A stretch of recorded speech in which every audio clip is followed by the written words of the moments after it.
Importante falar de economia, porque o Comitê de Política Monetária do Banco Central cortou nesta quarta-feira a taxa básica de juros em 0,25 ponto percentual. Com isso, a Selic passa de 10,75% ao ano para 10,5% ao ano.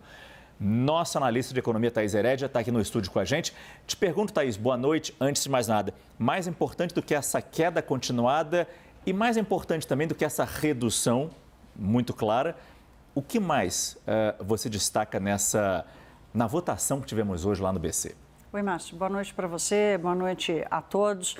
Olha, houve uma divisão importante que demarca como um divisor de águas a transição e a sinalização do que vai ser um Banco Central totalmente indicado pelo governo Lula. Me explico. A escolha pela redução na taxa de juros ficou extremamente dividida. De um lado, um grupo liderado pelo presidente do Banco Central, Roberto Campos Neto, um grupo vencedor daqueles diretores que já estavam no Banco Central desde antes do governo, optaram por uma redução de 0,25 ponto percentual, menor, portanto, do que aquela que vinha sendo adotada nas últimas 6 reuniões, desde agosto do ano passado. Era meio. E a sinalização do Copom passado era de que seria mais meio, né? Mas com a mudança do cenário, principalmente do cenário externo, o próprio Roberto Campos Neto já tinha sinalizado de que o cenário mudou.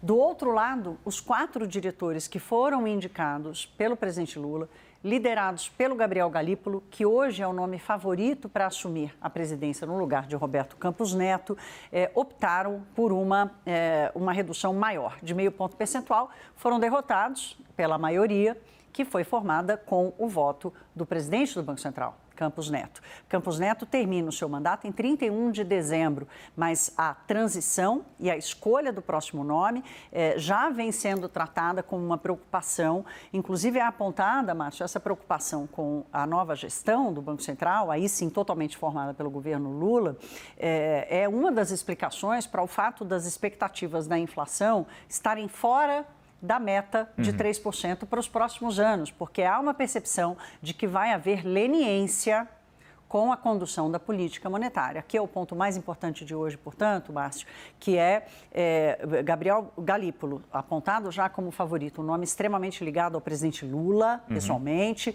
e também pessoalmente ao ministro da Fazenda, Fernando Haddad. Ele era o número 2 de Haddad no Ministério. O número 2 do Haddad, e o que ficou muito claro nessa decisão hoje é o grupo liderado por Galípolo, numa ponta, o grupo liderado por Roberto Campos Neto.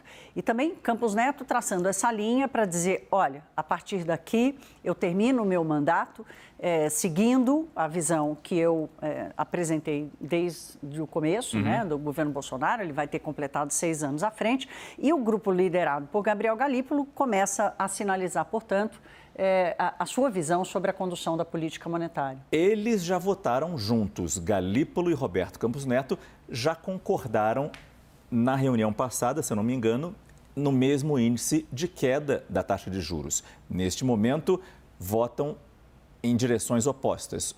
Roberto Campos Neto, 0,25, vencedor. Galípolo, meio ponto percentual de queda. Pergunto se vamos colocar entre aspas, essa cisão interfere de alguma forma no trabalho do Banco Central? Interfere no trabalho do Banco Central, Márcio, interfere na percepção da credibilidade do Banco Central. Afinal de contas, qual a tese que vai prevalecer, né? O Roberto Campos Neto votou com Gabriel Galípolo lá em agosto, na estreia de Gabriel Galípolo no Copom e na estreia também do início do processo de redução de taxas. E o Roberto, naquela reunião de agosto, a votação também foi 5-4. Roberto Campos Neto foi o voto Minerva por uma redução maior. E o grupo, do outro lado, queria uma redução menor, porque havia uma cautela maior naquele momento.